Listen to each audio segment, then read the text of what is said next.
Good morning, patriots. Today I'm going to speak to you as the general of the National Revolutionary Movement and the general of all the revolutionary forces. And as a tactical and strategic master, listen carefully. William Ruto is cornered. His back is against the wall. So he's going to act desperately. He's going to act desperately because he wants to cling to power.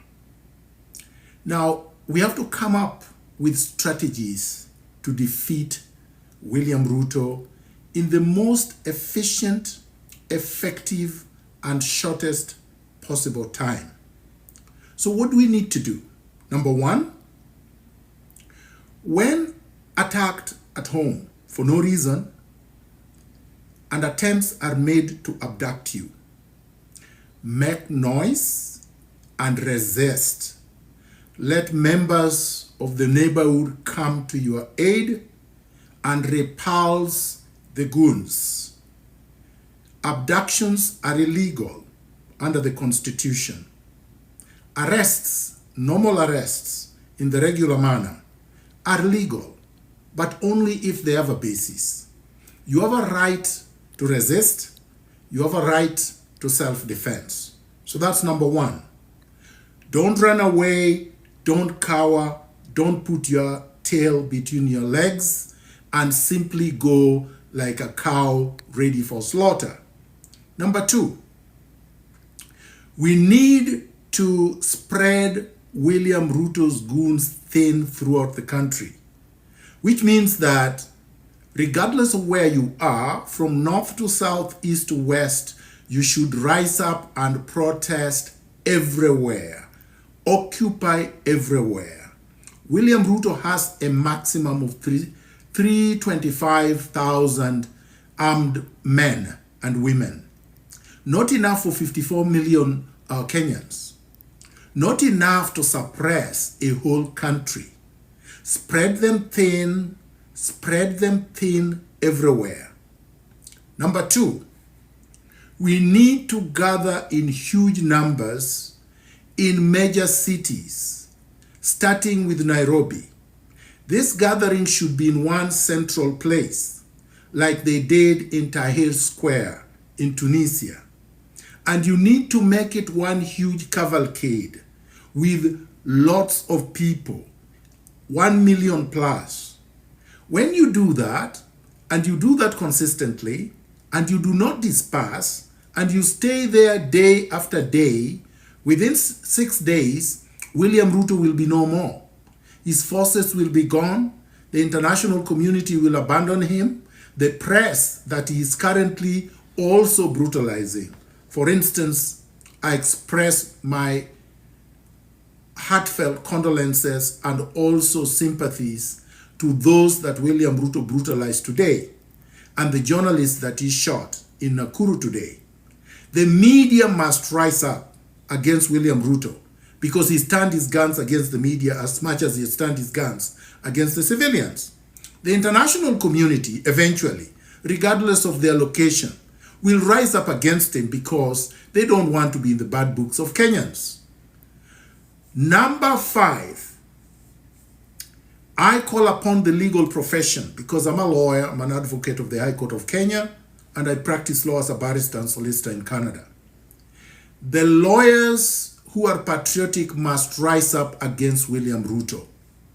Turn up in large numbers in your gowns and march, draped in Kenyan flags. Let the world see that William Ruto is going to treat the Kenyan flag as contraband, as a criminal garment. Let us expose William Ruto's autocratic, tyrannical DNA to the entire world. Let us expose William Ruto to the media, the international media, including the Githeri media in Kenya. Let us make sure that we expose William Ruto, we resist him, and we protest against him gallantly. Within 6 days of consistent daily protests, William Ruto will fall. The problem that I've seen with the current protests is that they are like flash floods. We do them one day and then we allow him time to go and recuperate and rearm and stock his ammunition and hire more goons. We should not give him respite. We should not give him a breathing space. William Ruto has crossed the Rubicon. He has crossed the red line. He's reached a point of no return. He must fall, and he must fall now. Let us forget about our sectarian and parochial differences. Patriots must unite. And we cannot say that when William Ruto falls, there will be a vacuum. There will be no vacuum.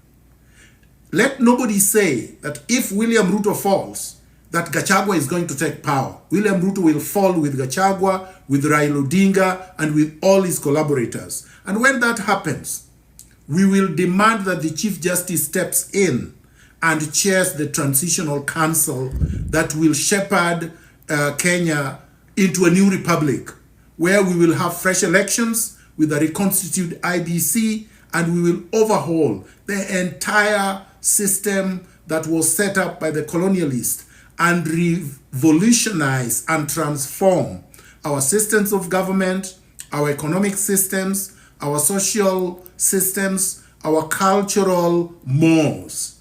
Kenya is ripe for a rebirth, and we must do this for the country. Don't ask me where I am. Don't ask me where I'm speaking from. That's sectarian parochialism, because the only people asking that question are people who want to abduct me, people who want to come and torture me and kill me. I've gone through many of those, starting from Moi's time up to now. Let no old men and women lie to you and sell fear to you that William Ruto has reformed, that now is the time to give him time. We don't want reforms. This is a revolution. We want a total, complete overhaul of the rotten colonial structures so that we can build fresh, people-friendly, and empowering structures for national rejuvenation. Viva! Power to the people.